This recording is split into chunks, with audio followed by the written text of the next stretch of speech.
Chauncey GOSS from the South Florida Water Management District, he's a hero of ours because of how they remade the South Florida Water Management Governing Board. And God bless you for coming, Chauncey. We're pleased to have you here. Thank you, Dr. Mitch, very much for having me. I had the opportunity to tour this area for a couple hours, and what a neat spot you have to work. I can see why you're here. This is wonderful, and you can see wetlands at work right out your backyard constantly. I had the opportunity to grow up in Southwest Florida, so it's wetlands in Southwest Florida pretty much in my blood, and the work you're doing is really going to help us. And when I say us, I mean the whole community. I mean the South Florida Water Management District, who I happen to be on the governing board of. I'm the chairman. I've been doing this for about a year now. It's probably, many of you know, we had a wholesale change last year with the governing board, and it's been a really interesting year. We've got a governor right now who's working full bore on making sure that we're paying attention to water quality. It's not something we've seen in the state in the past, and it's something that I'm very encouraged that we have seen in the past, we haven't seen in the recent past. And I'm very encouraged because he's been pretty unambiguous about what he wants us to do as a governing board to make sure that we're proceeding to try and clean up some of the water. The governor, I know, came down in 2018. He spent some time with Captain Andrews and some of his friends on the water and saw the devastating impacts that the red tide and the blue-green algae had on our coastal communities and some of our inland communities. And you saw the same thing on the East Coast. And we know that wetlands are a huge part of figuring out how we fix the problem. And I know that the South Florida Water Management District has 57,000 acres of wetlands that we've created. And they're phenomenal. We have 6 STAs right now. Some of them work better than others. The STAs being the stormwater treatment areas. But without them, we could not have the water quality going into the Everglades, into Everglades National Park that we need by federal consent decree.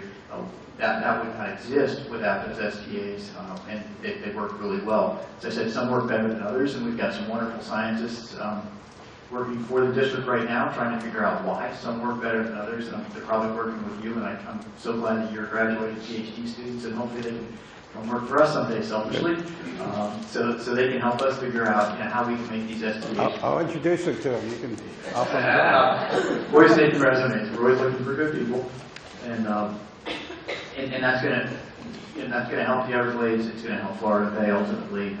But even more locally, we look at. I don't know if any of you are familiar with a little project we've got called Lake Hickpachee, and that's a small wetland we put in right next to where is it, Belglade. Yeah, it's either Belglade or Moorhaven. I think it's probably closer to Moorhaven. It's right off 27, and it's a small wetland, but it's small in that you can wrap your arms around it. It's not like some of the other STAs where you need a helicopter. This is small where you can drive your car up and actually take a walk around the wetland and look at the birds, and it's phenomenal. It's been going for about a year now, so I'm really excited about that, and that's going to help clean up some of the water coming out of the agricultural areas before they go to the Coosawhatchee River. As I said, we've got our STAs 1 through 6. We're also working on the STA for the Yaya Reservoir, and that we're hoping to have permits for in the next couple of months from the Corps of Engineers. We're ready to go. We're ready to build that STA, and we're looking forward to getting that up and running. It'll probably be up and running before it will be up and running before the reservoir.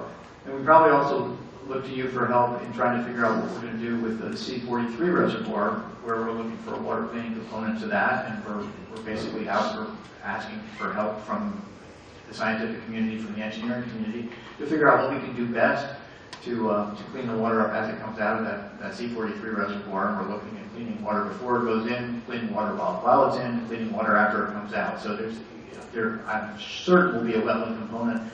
But as most of you know, we did not have the land, and the C-43 reservoir was before first. And the governor last year said, let's go ahead and do the water cleaning component. So we're going maybe a little bit backwards, but we're going to do it. And as a result of that, we're looking and we're open, and hopefully have some decisions and some good things to look at by next September.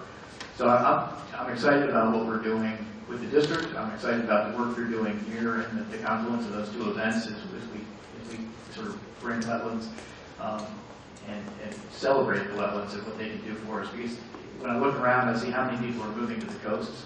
It's having a huge impact on our environment. And likewise, our environment is having a huge impact on those people who live on the coast. And without Wetlands, neither is going to go well. So, give it over to Daniel. Okay. Okay, thank you, Charlie.